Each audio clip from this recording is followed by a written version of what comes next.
আর S Bengali ক্লাসরুমে সকলকে স্বাগত। আজকের ভিডিওতে আমি পশ্চিমবঙ্গ মধ্যশিক্ষা পর্ষদের অন্তর্গত সপ্তম শ্রেণীর ইতিহাস পাঠ্য বইয়ের পঞ্চম অধ্যায়, যে অধ্যায়টির নাম রয়েছে মুঘল সাম্রাজ্য, এই অধ্যায়ের 2, 3 এবং 5 নম্বরের গুরুত্বপূর্ণ প্রশ্নের উত্তর নিয়ে আলোচনা করব।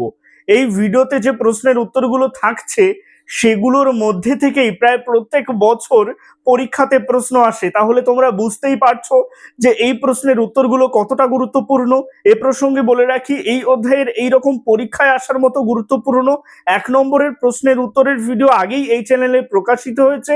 তোমরা যারা এখনো পর্যন্ত সেই ভিডিওটা দেখে উঠতে পারোনি তাদের জন্য এই ভিডিওর ডেসক্রিপশনে আমি লিংক দিয়ে দেবো, অবশ্যই সেখান থেকে ভিডিওটা দেখে নিও। তো কথা না বাড়িয়ে শুরু করছি আজকের মূল ভিডিও।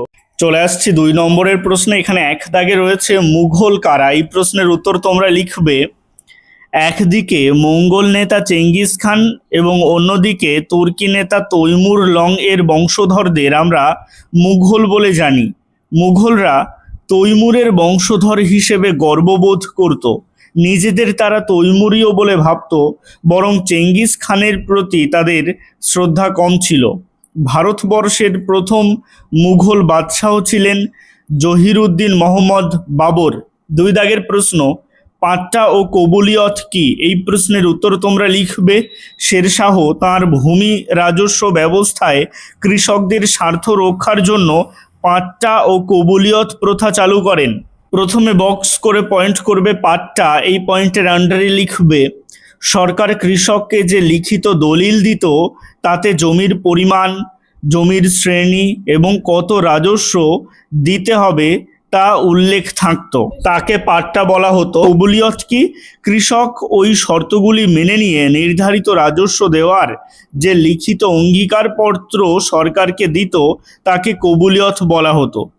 প্যারা চেঞ্জ করে একসাথেই লিখবে, শেরশাহের প্রবর্তিত পাট্টা ও কবুলিয়ত প্রথার ফলে ভূমি রাজস্ব ব্যবস্থা আরও সুসংগঠিত হয় এবং কৃষক ও সরকারের মধ্যে স্বচ্ছ সম্পর্ক প্রতিষ্ঠিত হয়।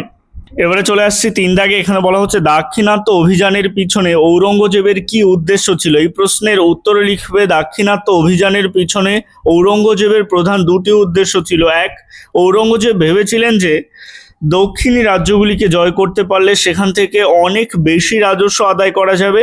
2, দাক্ষিণাত্য জয় করতে পারলে মারাঠাদের দমন করা সহজ হবে, কারণ তারা মুঘল শাসনের জন্য বড় বাধা হয়ে উঠেছিল। 4 দাগের প্রশ্ন, দিন ইলাহি কি? এটা 2 নম্বরের প্রশ্ন হিসেবেও আসতে পারে, আবার 3 নম্বরের প্রশ্ন হিসেবেও আসতে পারে। তো তোমরা উত্তরে লিখবে, সকলের প্রতি সহনশীলতা এবং সকলের জন্য শান্তির পথকেই বলা হয় সুলহ ইকুল। এই আদর্শের ভিত্তিতে আকবর একটি ব্যক্তিগত মতাদর্শ গড়ে তুলেছিলেন যাকে বলা হয় দিন ইলাহি।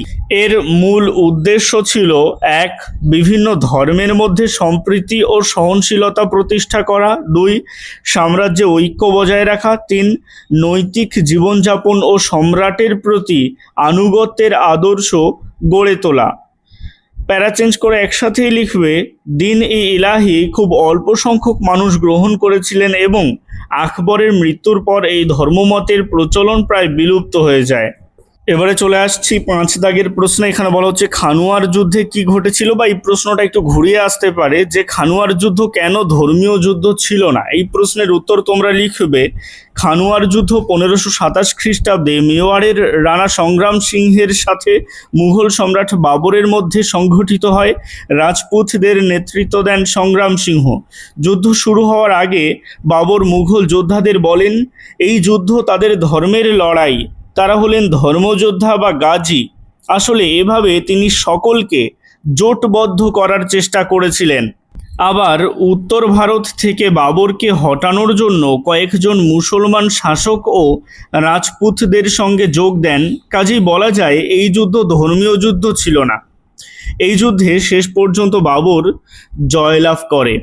এবারে চলে আসছি 6 দাগে। এখানে বলা হচ্ছে, কররি কাদের বলা হতো? উত্তরে লিখবে, আকবর এর শাসনকালে রাজস্ব আদায়ের জন্য নিযুক্ত বিশেষ রাজস্ব কর্মচারীদের কররি বলা হতো। প্যারা চেঞ্জ করে একসাথেই লিখবে, প্রত্যেক এলাকার উৎপাদন, বাজারে শস্যের মূল্য ইত্যাদি নানা রকম তথ্য সরকারকে দেওয়ার দায়িত্ব ছিল কানুনগোদের।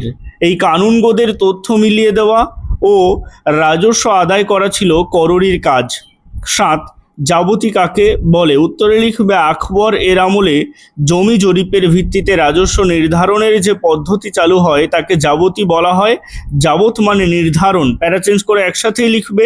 এই ব্যবস্থায় জমি মেপে তার উৎপাদন ও শস্যের গড় মূল্যের ভিত্তিতে খাজনা নির্ধারণ করা হতো। বিভিন্ন এলাকার উৎপাদন ও বাজার দরের তথ্য সংগ্রহ করে আগের 10 বছরের গড় তথ্যের ভিত্তিতে রাজস্ব ধার্য করা হতো।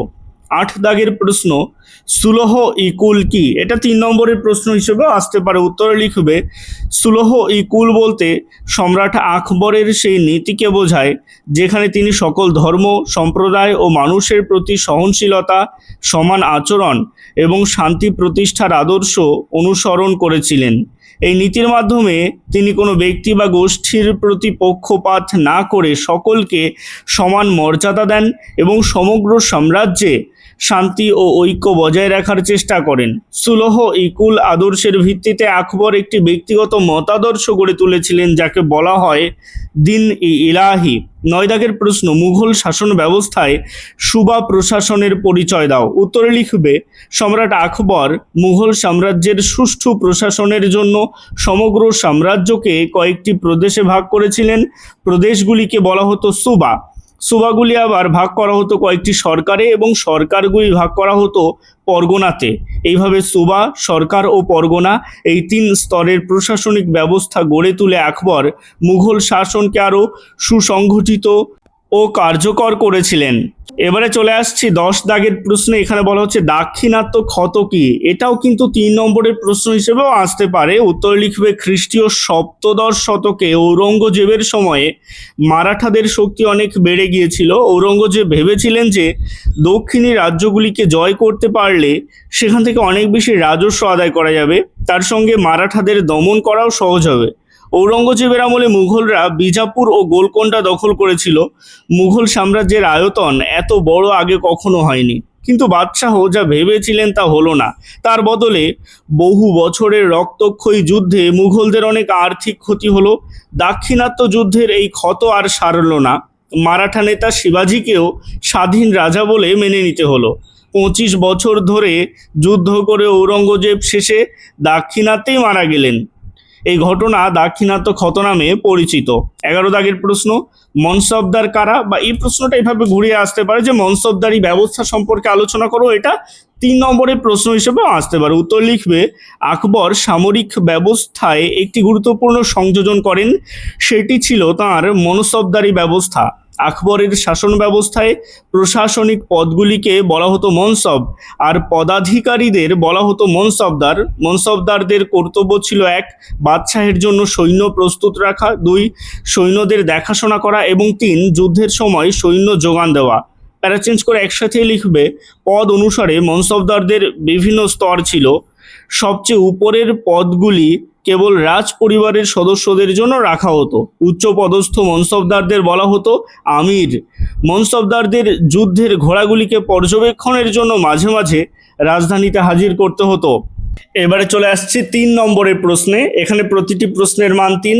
1 দাগের প্রশ্ন, আকবরের রাজপুত নীতি সম্পর্কে আলোচনা করো। এটা 5 নম্বরের প্রশ্ন হিসেবেও আসতে পারে, সেভাবেই আমি উত্তরে লিখিয়ে দিয়েছি, তোমরা ভালো করে তৈরি করে রাখবে। উত্তরে লেখো, হুমায়ুনের মতো আকবরও উপলব্ধি করেছিলেন হিন্দুস্তানের ক্ষমতা দখল করতে গেলে রাজপুত রাজাদের সঙ্গে সম্পর্ক ভালো রাখা দরকার। আকবর রাজপুতদের সঙ্গে বন্ধুত্বপূর্ণ সম্পর্ক গড়ে তোলার নীতি গ্রহণ করেছিলেন। তার রাজপুত নীতির প্রধান দিকগুলি ছিল: 1 বৈবাহিক সম্পর্ক স্থাপন। আকবর বিভিন্ন রাজপুত রাজ পরিবারের রাজকন্যাদের সঙ্গে বিবাহ বন্ধনে আবদ্ধ হন এবং তাদের নিজ নিজ ধর্ম পালন করার পূর্ণ অধিকার দেন। 2 ধর্মীয় সহনশীলতা। তিনি হিন্দুদের ওপর থেকে তীর্থকর ও জিজিয়া কর তুলে দেন। 3 জোরপূর্বক ধর্মান্তর নিষিদ্ধ। যুদ্ধবন্দীদের জোর করে ইসলাম ধর্ম গ্রহণ করানো বন্ধ করেন। 4 উচ্চ পদে নিয়োগ।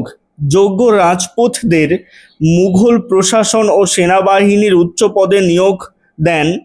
5 সাম্রাজ্য বিস্তারে সহযোগিতা। এই নীতির ফলে অধিকাংশ রাজপুত মুঘলদের সহযোগী হয় এবং সাম্রাজ্য বিস্তারে গুরুত্বপূর্ণ ভূমিকা পালন করে। প্যারা চেঞ্জ করে একসাথেই লিখবে। পরিশেষে বলা যায় আকবরের রাজপুত নীতির ফলে মুঘল সাম্রাজ্য শক্তিশালী হয়, রাজপুতদের আনুগত্য লাভ করে এবং উত্তর ভারতে মুঘল শাসন আরও সুদৃঢ় হয়।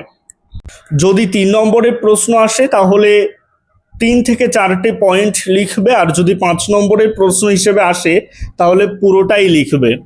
2 দাগের প্রশ্ন, তৈমুর লংয়ের ভারত আক্রমণের পরিচয় দাও। উত্তর লিখবে 1398 খ্রিস্টাব্দে তৈমুর লং উত্তর ভারত আক্রমণ করেন, তাই মুঘলরা মনে করত উত্তর ভারতে শাসন করার অধিকার মুঘলদের রয়েছে। 14দশ শতকে মঙ্গল সাম্রাজ্যের পতনের সুযোগে তৈমুর তার সাম্রাজ্য প্রতিষ্ঠা করেছিলেন। তিনি মধ্য এশিয়ার বেশ কিছু অঞ্চল জয় করেন। এই অঞ্চলগুলি হলো পূর্ব ইরান বা খোরাসান, ইরান, ইরাক এবং তুরস্কের কিছু জায়গা। প্যারা চেঞ্জ করে একসাথেই লিখবে। মধ্য এশিয়ায় নিজের সাম্রাজ্য প্রতিষ্ঠার পর তিনি ভারতের দিকে অগ্রসর হন এবং দিল্লি দখল করেন। তার আক্রমণের ফলে দিল্লি ও উত্তর ভারতে ব্যাপক ধ্বংসযজ্ঞ ঘটে এবং দিল্লি সুলতানির শক্তি দুর্বল হয়ে পড়ে। এই আক্রমণ পরবর্তীকালে ভারতে মুঘল সাম্রাজ্য প্রতিষ্ঠার পথকে সহজ করে দেয়। এবারে চলে আসছি 3 দাগে। এখানে বলা হচ্ছে মুঘলরা কেন নিজেদের বাদশাহ বলতো। এই প্রশ্নের উত্তর তোমরা লিখবে। মুঘলরা নিজেদের বাদশাহ বলতো কারণ তারা বোঝাতে চাইতো যে তাদের শাসন ক্ষমতা অন্য কারো অনুমোদন বা স্বীকৃতির উপর নির্ভরশীল নয়। তারা নিজেদের সার্বভৌম শাসক বলে মনে করত। তাই দিল্লি সুলতানদের মতো সুলতান উপাধির পরিবর্তে তারা বাদশাহ উপাধি গ্রহণ করে নিজেদের স্বাধীন ও সর্বোচ্চ শাসক হিসেবে প্রতিষ্ঠা করতে চেয়েছিল। এছাড়া বাদশাহ উপাধি গ্রহণের মাধ্যমে তারা সমগ্র সাম্রাজ্যের সর্বোচ্চ ক্ষমতার অধিকারী বলে নিজেদের পরিচয় দিত। এই উপাধি মুঘল সম্রাটদের মর্যাদা, ক্ষমতা ও স্বাধীন শাসনের প্রতীক ছিল। 4 দাগের প্রশ্ন, মুঘল সম্রাট শাহজাহান কেন মধ্য এশিয়ার বলখ ও বদখশান অভিযান করেছিলেন। উত্তর লিখবে। মুঘল সম্রাট শাহজাহানের এশিয়ার বলখ ও বদখশান অভিযানের প্রধান উদ্দেশ্যগুলি হলো: 1. পৈতৃক ভূখণ্ড পুনরুদ্ধার। মুঘলরা নিজেদের তৈমুর লংয়ের বংশধর মনে করত, তাই মধ্য এশিয়ার আদি পৈতৃক বাসভূমি পুনরুদ্ধার করা তাদের কাছে রাজকীয় আকাঙ্ক্ষা ছিল। 2. সীমান্ত নিরাপত্তা। এই পয়েন্টের আন্ডারে লিখবে। কাবুলের উত্তর পশ্চিমে অবস্থিত বলখ ও বদখশান অঞ্চল মুঘল সাম্রাজ্যের উত্তর পশ্চিম সীমান্তকে সুরক্ষিত রাখার জন্য অত্যন্ত সংবেদনশীল ছিল। এই অঞ্চলগুলো নিয়ন্ত্রণকারী উজবেক শাসকরা প্রায়ই কাবুলের দিকে আগ্রাসী নজর দিত, যা মুঘলদের জন্য উদ্বেগের কারণ ছিল। এবারে চলে আসছি 5 দাগের প্রশ্নে। এখানে বলা হচ্ছে সুনির্দিষ্ট উত্তরাধিকার নীতির অভাব কিভাবে মুঘল শাসনকে প্রভাবিত করেছিল। এটা 5 নম্বরের প্রশ্ন হিসেবেও আসতে পারে। উত্তর লিখে নাও। মুঘল সাম্রাজ্যে সিংহাসনের উত্তরাধিকার সম্পর্কে কোনো নির্দিষ্ট নিয়ম ছিল না, ফলে সম্রাটের মৃত্যুর পর তার সব পুত্রই সিংহাসনের দাবিদার হতেন। এর ফলে মুঘল শাসনে নানা সমস্যা দেখা দেয়, যেমন 1. উত্তরাধিকার নিয়ে গৃহযুদ্ধ। সম্রাটের মৃত্যুর পর রাজপুত্রদের মধ্যে রক্তক্ষয়ী যুদ্ধ শুরু হতো, যেমন শাহজাহানের অসুস্থতার পর দারা শিকোহ ও অন্যান্য ভাইদের হটিয়ে ঔরঙ্গজেব বাদশাহ হয়েছিলেন। 2. সামরিক ও প্রশাসনিক দুর্বলতা। গৃহযুদ্ধের কারণে সৈন্য, অর্থ ও সময়ের অপচয় হতো, ফলে সাম্রাজ্যের সামরিক ও প্রশাসনিক শক্তি কমে যায়। 3. রাজনৈতিক অস্থিরতা। উত্তরাধিকার নিয়ে সংঘর্ষের ফলে রাজ্যে অশান্তি ও প্রশাসনিক বিশৃঙ্খলা দেখা দিত। অভিজাতদের মধ্যেও দলাদলি বাড়ত। 4. বিদ্রোহের সুযোগ সৃষ্টি। রাজ পরিবারের অন্তর্দ্বন্দ্বের সুযোগে বিভিন্ন প্রাদেশিক শাসক ও বিদ্রোহীরা শক্তিশালী হয়ে ওঠে, যেমন ঔরঙ্গজেবের মৃত্যুর পর বারবার উত্তরাধিকার যুদ্ধ হওয়ায় মারাঠা, শিখ ও জাটদের শক্তি বৃদ্ধি পায়। প্যারা চেঞ্জ করে একসাথেই লিখবে। সুতরাং সুনির্দিষ্ট উত্তরাধিকার নীতির অভাব মুঘল সাম্রাজ্যে গৃহযুদ্ধ রাজনৈতিক অস্থিরতা ও প্রশাসনিক দুর্বলতা সৃষ্টি করে, যা মুঘল সাম্রাজ্যের পতনের অন্যতম প্রধান কারণ হয়ে ওঠে। এবারে যে প্রশ্নগুলো নিয়ে আলোচনা করব সেগুলোর প্রতিটির মান এক দাগের প্রশ্ন, সম্রাট আকবরের কৃতিত্ব আলোচনা করো। এই প্রশ্নের উত্তর লেখার ক্ষেত্রে প্রথমে বক্স করে পয়েন্ট করবে ভূমিকা, এই পয়েন্টের আন্ডারে লিখবে মুঘল সম্রাট আকবর ছিলেন ভারতের অন্যতম শ্রেষ্ঠ শাসক। তাঁর সামরিক দক্ষতা, প্রশাসনিক সংস্কার, ধর্মীয় উদারতা এবং সাংস্কৃতিক পৃষ্ঠপোষকতার জন্য তিনি ইতিহাসে বিশেষ স্থান অধিকার করেছেন। আকবরের কৃতিত্ব সম্পর্কে জানা যায়: সাম্রাজ্য বিস্তার। আকবর রাজপুতানা, গুজরাট, বাংলা, কাশ্মীর, সিন্ধু ও দাক্ষিণাত্যের কিছু অংশ জয় করে মুঘল সাম্রাজ্যের ব্যাপক বিস্তার ঘটান। দক্ষ প্রশাসন গঠন।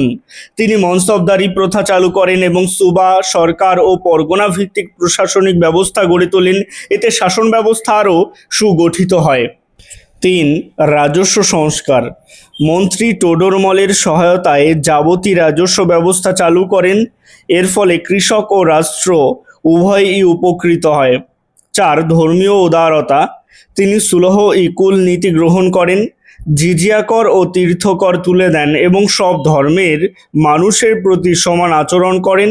পরে দিন ইলাহি প্রবর্তন করেন। শিল্প, সাহিত্য ও সংস্কৃতির পৃষ্ঠপোষকতা। এই পয়েন্টের আন্ডারে লিখবে আকবরের দরবারে নবরত্ন ছিলেন। তার আমলে সাহিত্য, সঙ্গীত, চিত্রকলা ও স্থাপত্যের উল্লেখযোগ্য উন্নতি ঘটে।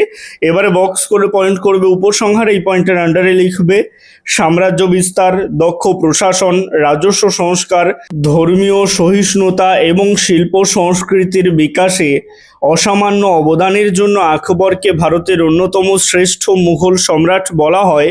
তাঁর শাসনকালকে মুঘল সাম্রাজ্যের স্বর্ণযুগ হিসেবে গণ্য করা হয়। এবারে চলে আসছি 2 দাগের প্রশ্নে। এখানে বলা হচ্ছে টিকা লেখো, মনসবদারি প্রথা ও জায়গিরদারি ব্যবস্থা। উত্তরে লিখবে প্রথমে ভূমিকা, পয়েন্ট করবে, এর আন্ডারে লিখবে মুঘল সম্রাট আকবর তার সামরিক ও প্রশাসনিক ব্যবস্থাকে শক্তিশালী করার জন্য মনসবদারি ও জায়গিরদারি ব্যবস্থা প্রবর্তন করেন। এই দুই ব্যবস্থা মুঘল সাম্রাজ্যের প্রশাসনের অন্যতম ভিত্তি ছিল। এবারে বক্স করে পয়েন্ট করবে মনসবদারি ব্যবস্থা, এই পয়েন্টের আন্ডারে লিখবে মনসবদারি ব্যবস্থা সম্পর্কে জানা যায়: আকবরের সামরিক ব্যবস্থার একটি গুরুত্বপূর্ণ সংযোজন ছিল মনসবদারি ব্যবস্থা। আকবরের শাসন ব্যবস্থায় প্রশাসনিক পদগুলিকে মনসব এবং সেই পদাধিকারীদের মনসবদার বলা হতো। মনসবদারদের প্রধান কাজ ছিল সম্রাটের জন্য সৈন্য প্রস্তুত রাখা, সৈন্যদের পরিদর্শন করা এবং যুদ্ধের সময় সৈন্য সরবরাহ করা। পদমর্যাদা অনুযায়ী মনসবদারদের বিভিন্ন স্তর ছিল। সর্বোচ্চ পদগুলি কেবল রাজ পরিবারের সদস্যদের জন্য সংরক্ষিত থাকত এবং উচ্চ পদস্থ মনসবদারদের আমির বলা হতো। এরপর বক্স করে পয়েন্ট করতে হবে জায়গিরদারি ব্যবস্থা, এই পয়েন্টের আন্ডারে লিখবে জায়গিরদারি ব্যবস্থা সম্পর্কে জানা যায়: মনসবদারদের বেতন দুইভাবে দেওয়া হতো, নগদ অথবা রাজস্ব আদায়ের বরাত দিয়ে। যিনি জায়গির পেতেন তাকে জায়গিরদার বলা হতো এবং এই ব্যবস্থাকে জায়গিরদারি ব্যবস্থা বলা হতো। জায়গিরদাররা রাজস্বের একটি অংশ দিয়ে নিজের ভরণ পোষণ করতেন এবং সৈন্য ও ঘোড়সওয়ারদের রক্ষণাবেক্ষণ করতেন। জায়গির মানে জমির মালিক নয়, চাষ জমি, বন্দর, বাজার ইত্যাদি থেকে রাজস্ব আদায়ের অধিকারকেও জায়গির বলা হতো। এবারে বক্স করে পয়েন্ট করবে উপসংহার, এই পয়েন্টের আন্ডারে লিখবে মনসবদারি ও জায়গিরদারি ব্যবস্থা আকবরের সামরিক ও প্রশাসনিক দক্ষতার পরিচয় বহন করে। এই ব্যবস্থার মাধ্যমে তিনি সাম্রাজ্যের প্রশাসনকে সুসংগঠিত ও কেন্দ্রীভূত করতে সক্ষম হন। এখানে মনসবদারি এবং জায়গিরদারি পয়েন্টের আন্ডারে 4টি করে পয়েন্ট রয়েছে। 4টি পয়েন্টই তোমাদের লিখতে হবে না, তোমরা 3টে মতো করে পয়েন্ট লিখবে তাহলেই হবে। এবারে চলে আসছি 3 দাগের প্রশ্নে। এখানে বলা হচ্ছে মুঘলদের সঙ্গে রাজপুতদের সম্পর্ক কেমন ছিল আলোচনা করো। উত্তরে লিখবে, প্রথমে বক্স করে পয়েন্ট করবে ভূমিকা, এই পয়েন্টের আন্ডারে লিখবে মুঘল সম্রাট হুমায়ুন বুঝতে পেরেছিলেন যে ভারতে স্থায়ীভাবে শাসন করতে হলে রাজপুতদের সঙ্গে সুসম্পর্ক বজায় রাখা প্রয়োজন।